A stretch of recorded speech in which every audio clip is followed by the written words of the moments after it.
বন্ধুগণ নমস্কার। প্রথমে আপনাদের অনুরোধ করব আপনারা আমার চ্যানেলটি সাবস্ক্রাইব করবেন। আজকে সেই ঐতিহাসিক একটি দিন ঘটতে চলেছে। সেটি হচ্ছে আজকে আমেরিকার ফ্লোরিডাতে ইউক্রেন এবং রাশিয়ার যুদ্ধ বন্ধের জন্য আবার একটা নতুন শান্তি আলোচনা নিউ পিস প্ল্যান নিয়ে আলোচনা শুরু হবে। এবং এই আলোচনার জন্য ইউক্রেনের যে ডেলিগেশন টিম, সেই ডেলিগেশন টিম ইউক্রেন থেকে রওনা হয়ে গেছে এবং সেটা ইউক্রেনের যে প্রেসিডেন্সিয়াল অফিস, সেই প্রেসিডেন্সিয়াল অফিস সেটা হচ্ছে যে কনফার্ম করেছে।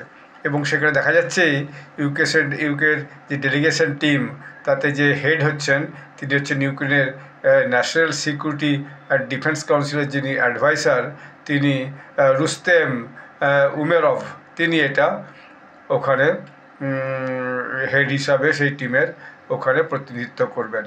এখন এর মধ্যে দেখা যাচ্ছে আরও একজন ওখানে থাকবেন, তিনি হচ্ছেন ইউক্রেনের হেড অফ মিলিটারি ইন্টেলিজেন্স কাইরোলো বুডানভ, তিনিও ওখানে থাকবেন। তিনি সিকিউরিটি ব্যাপারটা দেখেন এবং সিনিয়র যে মিলিটারি অফিসিয়ালস তার মধ্যে একজন পড়েন।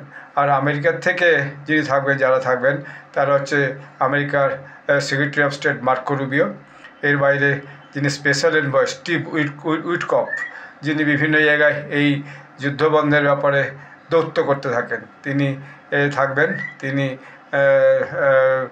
এর আগে রাশিয়াও গেছেন, বারবার কাতার এসেছেন এই যুদ্ধ থামাবার জন্য, আর বিশেষত এই সাউথ ইস্ট এশিয়াতে যে দেশগুলো আছে, ওপেক দেশগুলোর মধ্যে যুদ্ধের পরিস্থিতিটা তৈরি হয় সেই জন্য।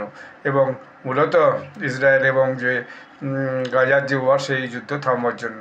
এর বাইরে থাকবেন ডোনাল্ড ট্রাম্পের সানিল্য জারেড কুশনার, তিনিও থাকবেন।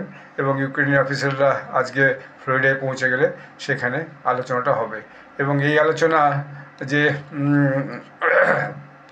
যা নির্যাস বেরোবে, সেই নির্যাস নিয়ে আবার এই যিনি স্টিভ উইটকফ, তিনি সম্ভবত আবার রাশিয়ায় যাবেন এবং রাশিয়ার সঙ্গে আলোচনা করবেন। হয়তো মিস্টার পুতিন বা রাশিয়ার প্রধানমন্ত্রী, প্রেসিডেন্ট পুতিন কিংবা রাশিয়ার প্রধানমন্ত্রী বা মিলিটারি হেড, তাদের সঙ্গে তিনি আলোচনা করবেন, করে আজকের কি আলোচনা হলো সেই আলোচনাটা বিষয় নিয়ে বলবেন।